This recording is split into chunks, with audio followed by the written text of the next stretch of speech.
جو آج سے پاکستان بننے سے پہلے بھی اور پاکستان کے بننے کے بعد بھی یہ انہی کی نسلیں ہیں. تو آج ہمیں ایز منحصر قوم ایک وعدہ کرنا ہوگا اپنے آپ سے کہ اگلے الیکشن میں ہم ان کے چہرے یاد رکھیں گے، کیونکہ یہی وہ لوگ ہیں جنہوں نے پاکستان کو گرے لسٹ میں پھینکا تھا اور اب یہ گرے سے بلیک لسٹ میں لے جانا چاہتے تھے، اور اس کے پیچھے جو کرنے والے تھے وہ پاکستان کے اصلی دشمن تھے. تو ایک بار پھر میں تمام پاکستانی بہن بھائیوں کو محب وطن پاکستانی بہن بھائیوں کو بہت بہت مبارک ہو. اللہ تعالیٰ نے پاکستان کو سرخرو کیا ہے اور انشاءاللہ بہت جلد ہم گرے لسٹ سے باہر نکل آئیں گے.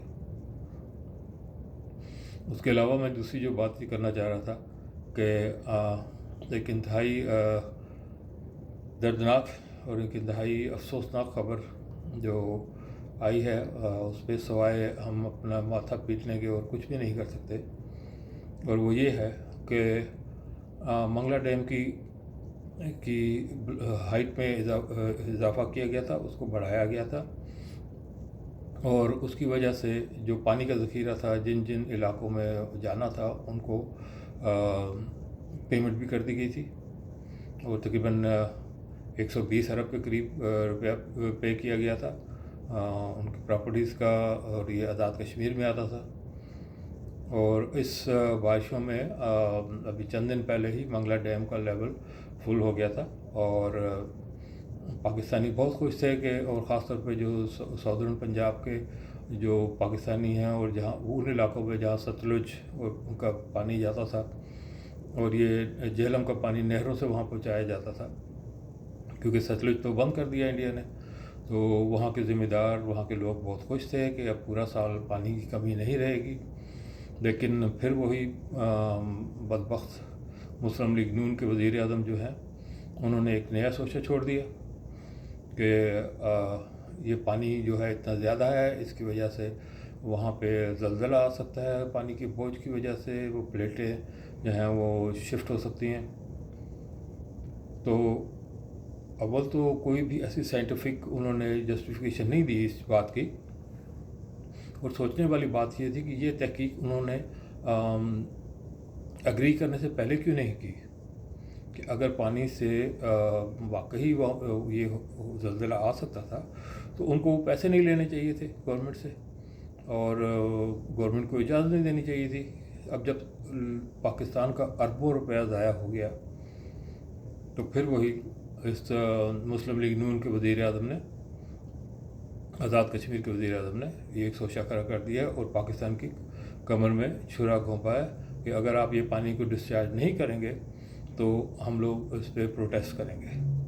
تو مجبوراً، کیونکہ پاکستان کو اس وقت یہ آزاد کشمیر کے منافقین جو ہیں، سب نہیں کہہ رہا میں، جو منافقین ہیں انہوں نے پھر بلیک میل کیا ہے، کیونکہ انڈیا کا بھی پریشر ہے، تو پاکستانی گورنمنٹ کو وہاں منگلا ڈیم سے پانی کو ریلیز کرنا پڑا، اور وہی پانی جو ہے اب دریاؤں میں سے ہوتا ہوا سمندر میں چلا جائے گا، جو کہ پورے سال پاکستان کو سیراب کر سکتا تھا.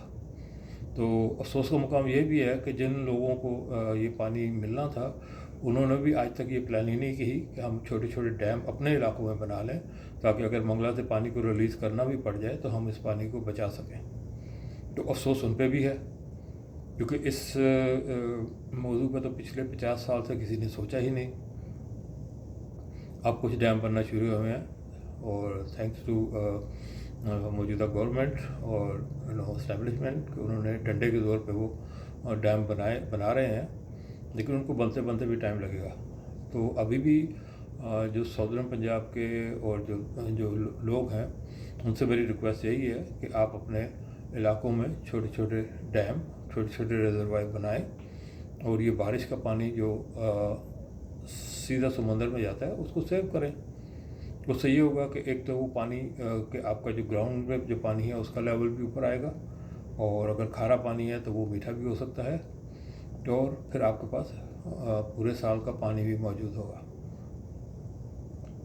تو یہ تو تھی ہماری پلاننگ جو ہونی چاہیے تھی، اور اللہ کرے کہ آئندہ ہم لوگ سوچیں اور بجائے صرف اپنی ذاتی اور پولیٹیکل ریزن کی وجہ سے ڈیموں کی مخالفت نہ کریں، اور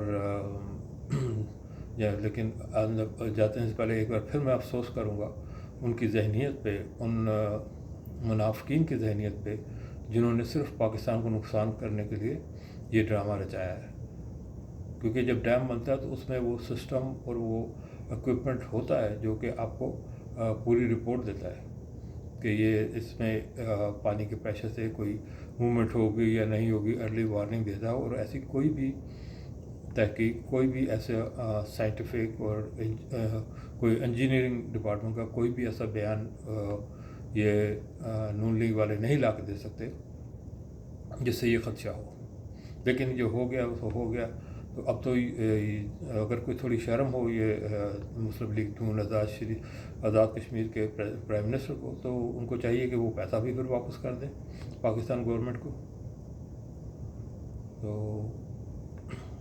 اگین ہم جو محب وطن پاکستانی ہیں اور ہمارے جو محب وطن آزاد کشمیر کے لوگ ہیں، انہیں آئندہ الیکشن میں ان باتوں کو یاد رکھنا چاہیے کہ ان لوگوں کا مقصد صرف اور صرف پاکستان کو نقصان پہنچانا ہے، چاہے کسی طریقے سے بھی ہو. کیونکہ وہ چاہتے ہیں کہ ان کی جو حرام کاریاں ہیں، جو چوریاں ہیں، ان پہ پردہ ڈال دیا جائے تو پھر یہ سب خوش ہیں.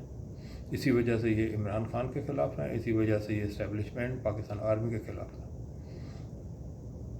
تیسری بات جنرل عاصم باجوہ کی، انہوں نے صاف اپنے سب ثبوت فراہم کر دیے ہیں. اگر کسی کو اعتراض ہے تو وہ کورٹ میں جا کے ان کو چیلنج کر سکتا ہے. اور جن صاحب نے یہ پیپر جو ہے وہ انڈین ایجنسی کو دیے، ان کا بھی کچا چٹا کھل گیا. ان کے والد صاحب نے بھی پاناما لیک میں نواز شریف صاحب کی مدد کی تھی، جعلی پیپر لگا کے، پیپر غائب کر کے. تو اب یہی ان کے صاحبزادے کر رہے ہیں. اگین ہمیں پاکستانیوں کو یہ باتیں یاد رکھنی چاہیے کہ یہ وہ لوگ ہیں جو اپنی ذات کے لیے پاکستان کو کسی وقت بھی کسی جگہ پہ بھی نقصان پہنچا سکتے ہیں. چوتھی بات، CCPO لاہور کا شور ابھی تک مچا ہوا ہے. ان صاحب نے معافی مانگ لی، معذرت کر لی اپنے بیانوں پہ. کئی دفعہ بندہ جوش سے جذبات میں آ کے کچھ کہہ جاتا ہے، جس کی سب سے بڑی مثال خود شہباز شریف ہے، جنہوں نے اسمبلی میں بیٹھ کے اس موقع پہ یہ دعویٰ کر دیا جی کہ سیالکوٹ ہائی وے تو ہم نے بنائی تھی، اور آج وہ معافی مانگتے پھر رہے ہیں. تو اگر شہباز شریف کو معافی دی جا سکتی ہے تو CCPO لاہور کو کیوں نہیں معافی دی جا سکتی؟ تو یا تو پھر شہباز شریف بھی ریزائن کریں. تو اگین ہمیں ان چیزوں کو سوچنا پڑے گا. اور پاکستان میں یہ جو واقعہ ہر روز ہو رہے ہیں وہ پچھلے 20 30 40 سال سے، اور یہ دن بدن بڑھ رہے ہیں. میری ریکویسٹ یہ ہوگی پاکستان گورنمنٹ سے، وہاں پہ جو میں نے نوٹس کیا کہ رات کو 12 بجے کے بعد آپ کا انٹرنیٹ فری ہو جاتا ہے. تو یہ تمام جو لوگ ہیں، اسپیشلی جو مجرم ٹائپ لوگ ہیں یا جو کم عقل کم علم لوگ ہیں، وہ ساری رات بیٹھ کے انٹرنیٹ پہ کیونکہ فری ہوتا ہے وہ خرافات دیکھتے ہیں اور وہ ڈسٹریبیوٹ کرتے ہیں، اور اسی وجہ سے یہ غلاظت دن بدن پھیل رہی ہے. تو پاکستان گورنمنٹ کو اس پہ توجہ دینی چاہیے، اور رات کو جو یہ فری انٹرنیٹ ہے اس کو بند کرنا چاہیے. اس کو ہوتا ہی ہے کہ میں جب پاکستان میں تھا میں نے نوٹس کیا تھا کہ نوکر اور جو دوسرے تھے وہ ساری رات بیٹھ کے انٹرنیٹ پہ یہ خرافات دیکھتے تھے، اور اگلے دن وہ ادھموئے ہوتے تھے جب جاب پہ ہوتے تھے، چاہے وہ آپ کا ڈرائیور ہو، چاہے آپ کا باورچی ہو، چوکیدار ہو. تو اس کو کافی سیریسلی ہماری گورنمنٹ کو لینا چاہیے. تو بہت شکریہ. اور ایک بار پھر آپ سے ریکویسٹ ہے کہ میرے جو YouTube چینل ہے ویک اپ کال، اس کو پلیز سبسکرائب کریں، اور جب میری ویڈیو آئے تو اس کو پلیز دیکھیں، اس پہ کامنٹ دیں. لیکن کامنٹ جو ہیں وہ تہذیب کے دائرے میں ہونے چاہیے، اور پازیٹیو جو ہے وہ کرٹیسزم بھی ہونی چاہیے. اور اگر کوئی بات اچھی لگے تو I'll be very happy if you guys appreciate me. بہت شکریہ جی. اللہ حافظ.